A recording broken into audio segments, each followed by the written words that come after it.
Hey guys, welcome back. Penguin here. This is episode 3 of Road to One Dawn. This is going to be an episode on board judgment, more specifically board awareness and objective gaming. So last week I did a video where I was black. So this week I'm going to do one more video where I'm white. And the interesting thing about this video that you guys can keep an eye on is that I actually make a mistake in the early game and fall behind quite badly.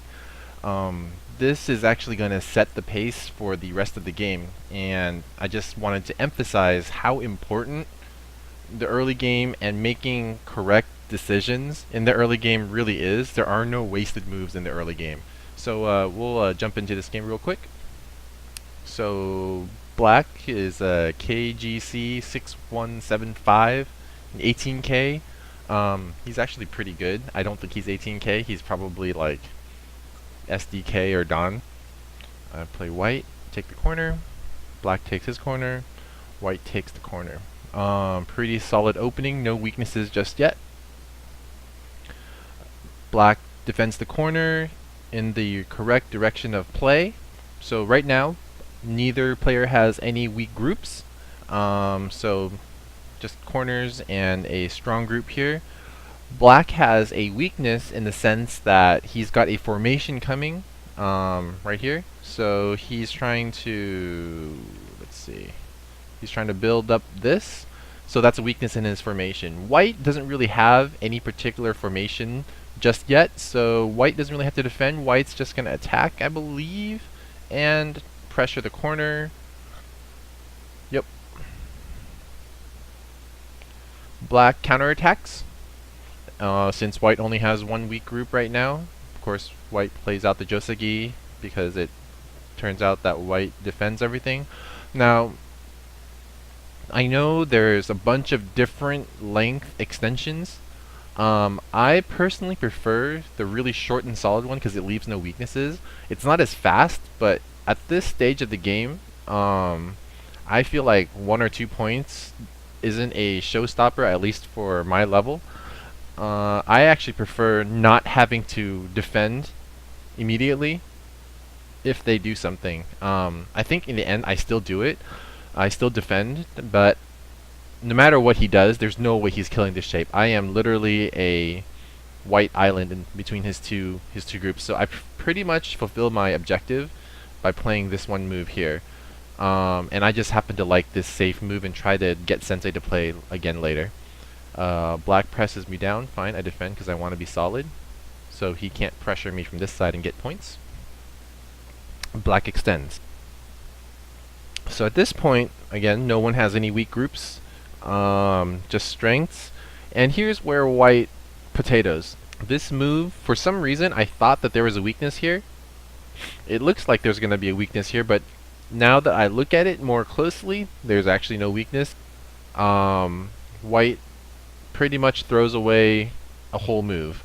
Black responds and takes a, well, let's take a look. Black's got, let's see, Black's got 10 points here. We'll call it 15 points here. Then up here we'll say 20, 30, geez, about 40 points. We'll just say 40 points. And white's got darn it, 5, call it 10, and then Komi's 15. So yeah, white's in trouble. White's sitting at 15 points to, oh wait, 5, 10, 15, oops, forgot this, 20, we'll say 25. So white's sitting at around 20 to 25 points and black's at 40. So black pretty much has double white's points right now. And just remember that. I'll keep an eye on the points, but at the moment, once you lose this much of a point lead, and remember, white started with 5 points Komi, so the reversal is really painful.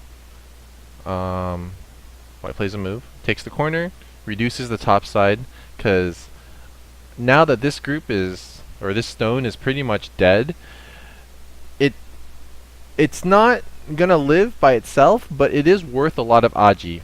Because if black wants to protect it, it actually creates a whole slew of weaknesses around here for white to start probing, right? Like you got weaknesses around here, you have weaknesses here, you've got your weakness here. So white is gonna have to start to look to use these weaknesses to get points. Looking at the board, you're gonna see it's a lot more complicated for white now, right? Like so far, if you look at my last game, the openings have been real simple. There's no weaknesses. White's gotta start looking to make something happen, which is a much harder way to play. To make up a 20-point lead, I just basically gave him like 2 handicap. One mistake in the early game where you don't look at the board and you just kind of play randomly is actually quite catastrophic.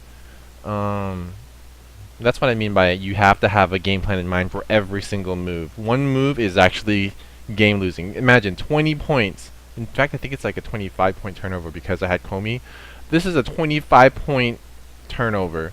He just killed a 15 stone group by just having me throwing away one move. You know, that's insane. So anyway, white plays here. Now take a look at the point count, okay? 10, 15. Oops, wrong way. 10, 15, 20, 25, 30. Wait a minute. 10, 15, 20, 25, 30, 35. 35 points. A 15-point move. Pretty big, right? Now,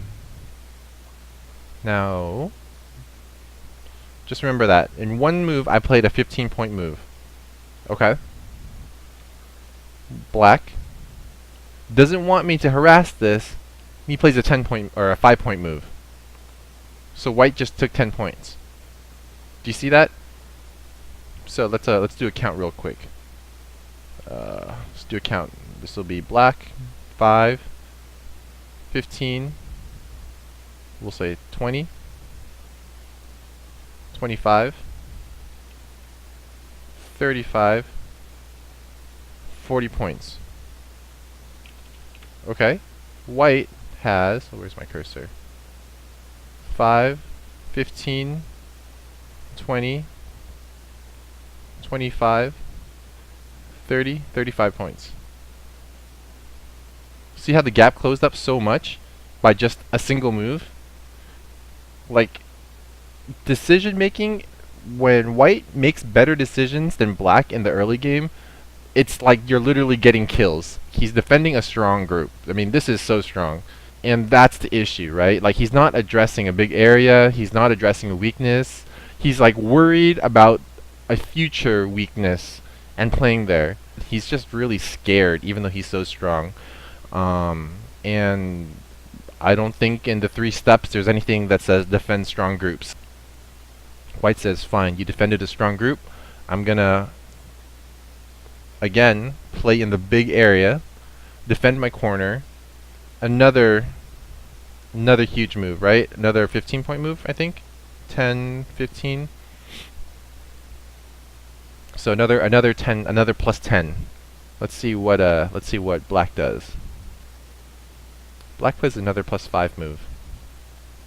Do you see what's going on? White lost points by playing this move, getting it killed, and giving away a free point. Black is allowing white. Look at this shape, right? 3 stones. He's covering almost as much as I cover with 2 stones, right? And that's what you're talking about, efficiency. But just stepping back and just saying direction of play and defense, he's defending something that is so strong. He should be attacking, like playing all the way over here and forcing a fight near his strength, right? Instead, he's defending right next to his strength and saying, I guaranteed myself 15 points here. I'm going to guarantee myself another 5 points here. That's not very big. You want to play in the efficient spaces, like between here and here, or here and here, right? The distance between here and here is, ugh. And then no weaknesses again. You're defending a strong group. So that's 2 moves where he defended a strong group. And at this point, I've almost made up this stone already because of his two moves, right? That's how important understanding where the big moves are and where the critical moves are at any particular time is in Go. You play random moves, you're going to fall behind as if you just threw away a move. It is that extreme. It's not like, it's less comfortable for you to play, so you can always make it back. You are literally losing. It's like you just gave up a kill. Just think of it like that. So white says, fine. You think you have a point lead? Well, I'm going to make it so that no matter where you play for the rest of the game, you can't make any more points. So that point lead is it for your game, right? Let's do a quick count one more time. Black will be green, so we'll say 5, 15, let's say 20, 25, 35, 40, 45. Black's at 45. Okay? Black's at 45, okay? White is at 5. We give this 10, 15, 25, 35, 40, 45. White's caught up. I'm not even counting any of these points here, but white's already caught up. I would say that this stone right here, I'd say this stone right here is not worth any points, but if you look at it, there's no way black can build points here. And if black builds points on this side, white will build points on this side, and it's faster, right? 1, 2, 3, 4 distance. And let's see, 1, 2, 3, 4. 4 gap, and 1, 2, 3, 4, 5. So white has a wider gap between here and here. So if white builds a wall here and black builds a wall here, white's going to get more points automatically by default. So black just can't trade anymore. Like, white's even at the points because black played too slow, and then now white is saying, great, I caught up, and you already have no more space left to make any points. Good luck. You see that? I mean, white's not completely secure point-wise. I'll give you that. And that's pretty much black's opportunity to go and fight back and say, you know what, you have a point lead, you're going to get a point lead, so I'm going to have to destroy your points and get out alive somehow. But white's position right here is looking pretty good because the points are even and white has all the space to make the points, whereas black doesn't have much of anything. And black actually does just that. Black plays another 5-point move, and white is threatening to play a 20-point move. You see that big difference? This is like 5 points. This is like, earlier I didn't count these as any points. Now it's like, okay, we'll say 15. This is a 15-point area now. I went from 0, he did +5, I said +15. +10. Every move I played so far in the past, except for this one, which is a prep move, has been worth 10 more points than black.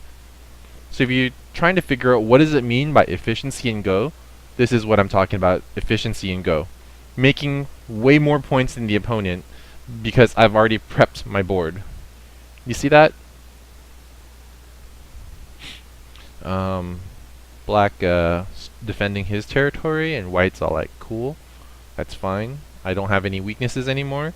This actually helps support these two white stones and weakens these black stones. So white is pretty happy capping here because it's kind of a defensive offensive move. Black wants to counterattack, but white says, yeah, no. You should have defended first because you're in a weaker position. Now I'm attacking you really severely, and then I get to settle for free, and you still have to defend. And then white takes these points for free, attacks these two stones. There's weaknesses here. White can still run any of these directions and possibly even live. Black can only run this way or try to live in this area.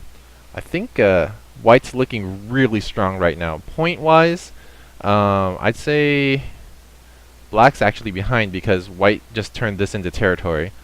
and black just got maybe another 5 points by getting this shape, but he's still weak here, so it's not looking good for black. Black is defending by pressing down, but he's giving up all these points, so white's cool with that. And then white is defending this area, gaining maybe another 5 points with this move, which is pretty big. But every move he plays, he either hurts one side or the other side, right? Every move white plays is a defensive move and a double attack move, whereas black is just doing one defensive move, and not getting anything done. White is super efficient right here. Black's gaining no points, and white is just taking points hand over fist. So black has to run to live. This point value is 0. It's starting to surround this white group, so white wants to start pressuring using these weaknesses and threatening to connect to this area as well, and also prepping to keep this group as weak as possible for as long as possible, because the longer it stays weak, the more I can attack it, the more points I can get, right? Look at all these freebie points by just attacking these things. So white caps, limiting this area and starting to threaten these, right? So like I said, shape-wise, never bring your groups down to 2 liberties. That's just so bad. So black defends the weakness. Cool. White defends lightly. So white's limiting this territory again, threatening to connect to this group, and starting to build a wall in the center. Now, remember this. Keep your eye on this stone. I have my eye on this stone the entire game. Even though now that I'm leading, I'm still trying to figure out how do I use this dead stone to its maximum potential. Black threatens to connect. I jump out. Now it is possible for black to cut here, I think. No, I lied. It's actually not possible. But it's still a potential threat. See the ladder? Corner, ladder, corner, hit. And the way I like to look at ladders is I just draw a line down to a certain point, and then imagine this exact same shape there, right? So I drew a corners till it's about to contact. Then there's a black stone here, white stone, black stone, white stone, right? So I imagine the white stone enclosure here, and then the black stones are gonna start popping out. So for me, it's a little bit like that's how I try to envision to save myself the trying to read out every single move from here to here is a lot of time, and I'm not that good at it. So I just kind of trace it to around where it's about to contact and copy this exact shape, right? So so you're going, all right, draw that line, draw that line, draw that line, draw that line. All right, it's about to contact. Now you can draw your shape here in your mind, right? It still takes a little bit of how do you say it? A little bit of imagination, but now it's a lot easier to envision the ladder, right? You're thinking 1, 2, 3, 4, 5, 6, 7 stones rather than the entire ladder all the way to here. You can kind of give yourself a mental shortcut. That's at least my trick. Maybe it works for you, maybe it doesn't, but I think you can see though that it's pretty much the same thing, right? At least results wise, if you imagine the ladder here heading this way and the ladder here heading this way. So white defends, black defends his territory. Again, I think this is a mistake. He's so greedy for points. This move is worth like 5 points, maybe 10 points, right? And he's just handing white the initiative over and over and over for like 5, 10 points. And white is just like, okay, now that I'm strong, I get to attack you again. Constant attack. That's like, this is black's doing, He didn't make any like throwaway move mistakes, but I would say his ignoring his weak groups, ignoring the fact that his groups are so strong and not playing big moves is worse than this because it's momentum losing, and he's like piling mistake on top of mistake. At this point, black has to start fighting for life. But you can see every move he plays, no matter what, white is building a box here, white is building a box here, white is building, well, if white, if he runs this way and lets white cap him here, white can build a box like here, just boxes everywhere. White is super efficient and just pressuring this thing. Like, white actually doesn't have a direction in mind. He doesn't care which way black goes, because I already have multiple objectives in mind. One of them being, if white will kill black, because if black makes a mistake, of course, I'll go for the kill. But that's not the only plan I have in mind, you know? I'm looking at weaknesses. This is the only weak group. I attack it and figure out what to do when black changes up the situation. Okay. Black aiming to cut here, so white defends. Black jumps out, and white wants to keep black inside and weak, so, and also threatening to take these points.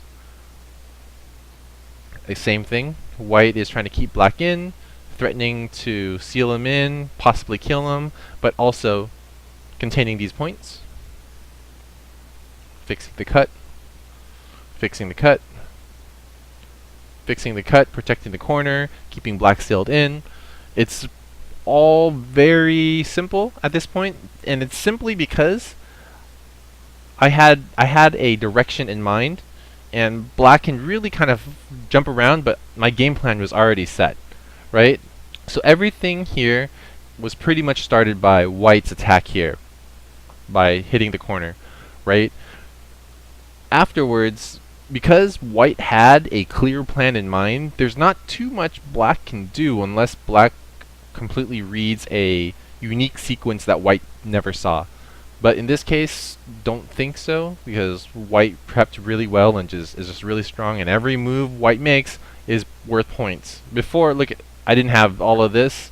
I didn't have, well, I did have this, but now it's safe. I said earlier that there were some weaknesses in the corner. There are no more weaknesses, so there's nothing black can do to take these points. Right? These are all white points now. And black is still not alive. White, again, defends and threatens to keep poking out black's eyes.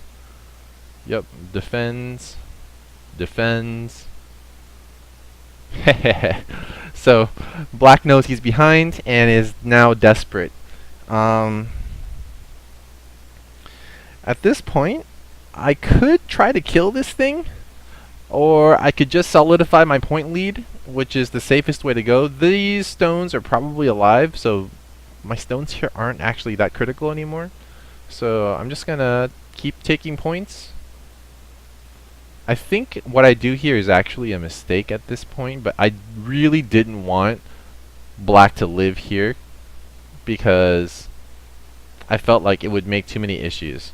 So I decided to just cut and let him cut my group off. I just felt like I had too many cutting points here. They're really weak. Another thing I could have done was I could have probably just fixed it, which actually looks pretty good now that I look at it.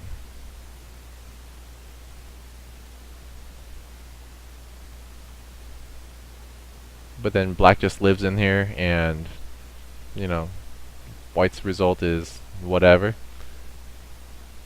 I decide to just straight up cut it. Boom. I cut it off.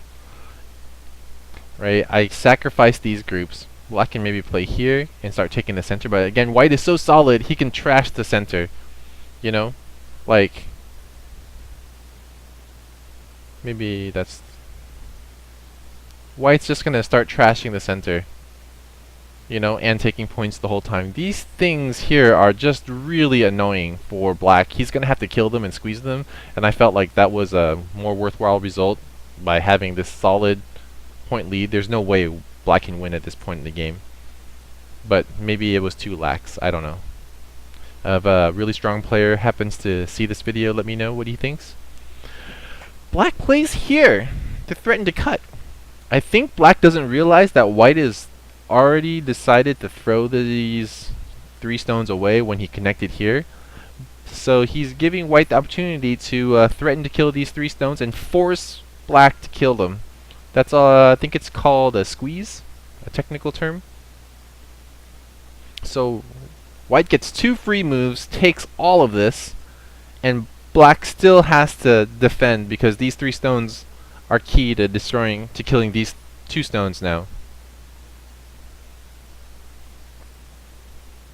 Okay. Black defends again passively. There's pretty much no weak groups left except for maybe this group, which is floating, so I probably defend it. I think that's what I do. Yeah. Do you see that decision? Like, I don't even remember this game, to be honest. Like, I played this game maybe 2 weeks ago. But like just looking at it, I can instantly discern the strength and weakness of each group.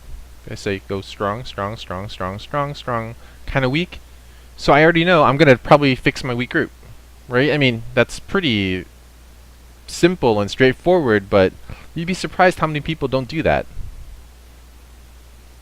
So I fix it, seal in his territory, build this, fix it so he can't mess with my base here, and kind of threaten to start building into the center even.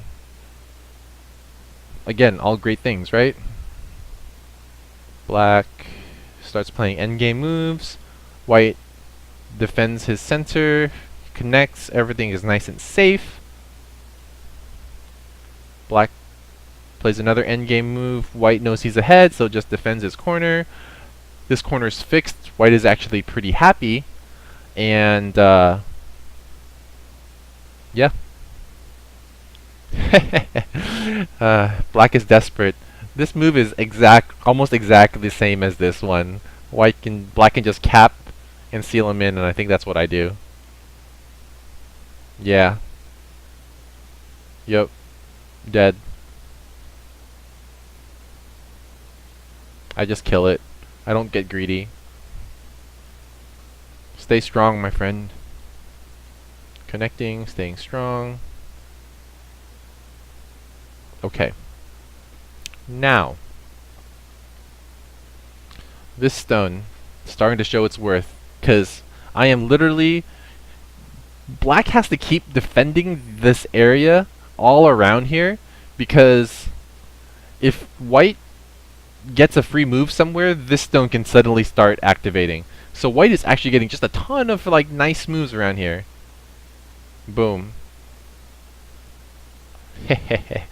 So this is a big move, and black defends, except now, because white got a move here, this and then this becomes kind of a threat. You see that?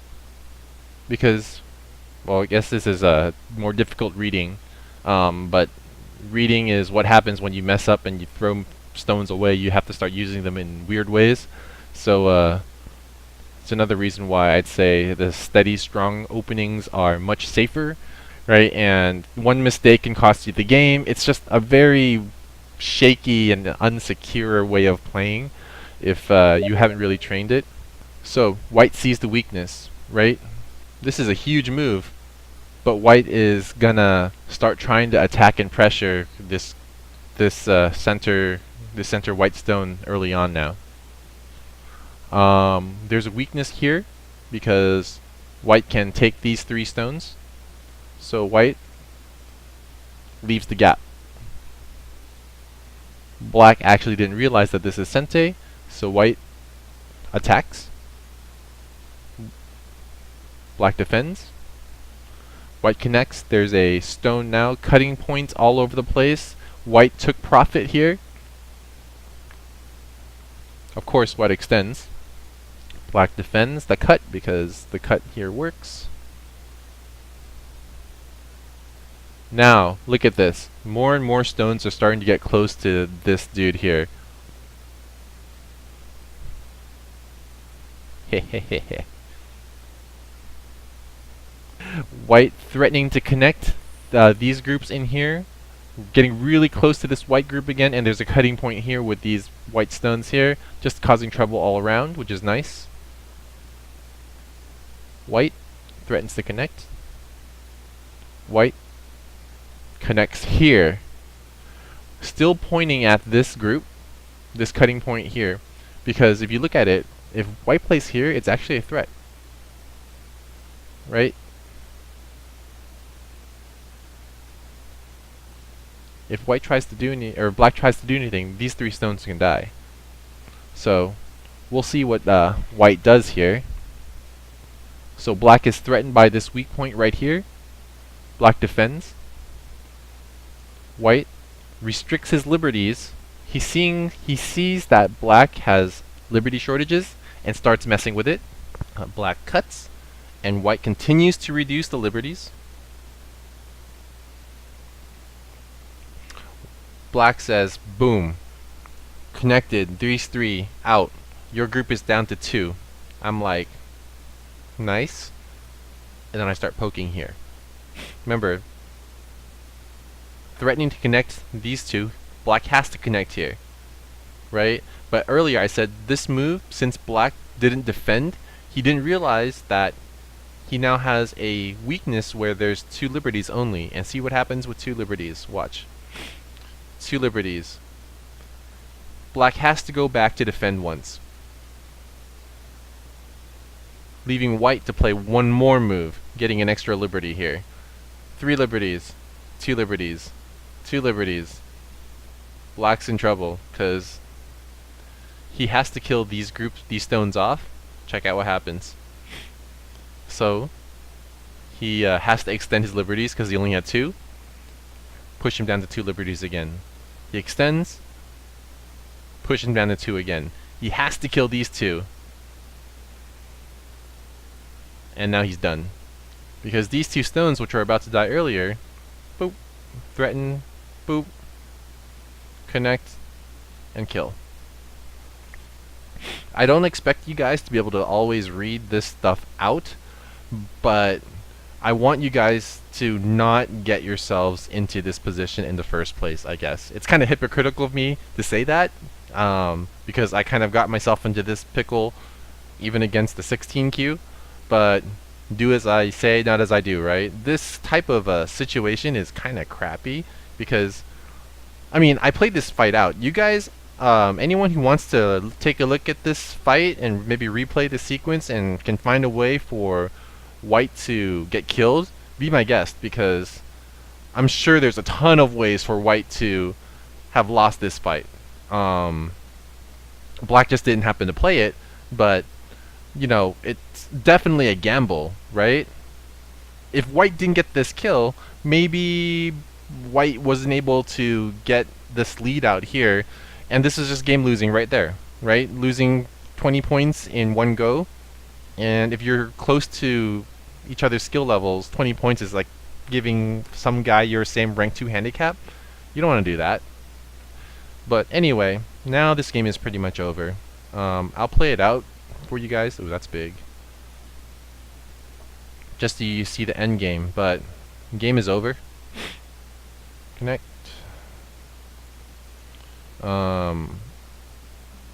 Normally I would review this game in more detail, but this is just a video for really map awareness, so I don't want to convolute this video with too much more stuff.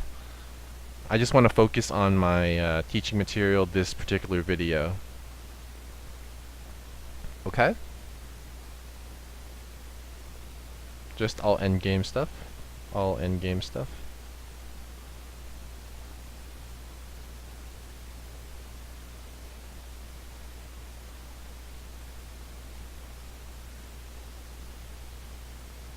Here I misread, but not the end of the world. White could have just played here in Sente. This is just a flashy way of doing it. Oops, misclick.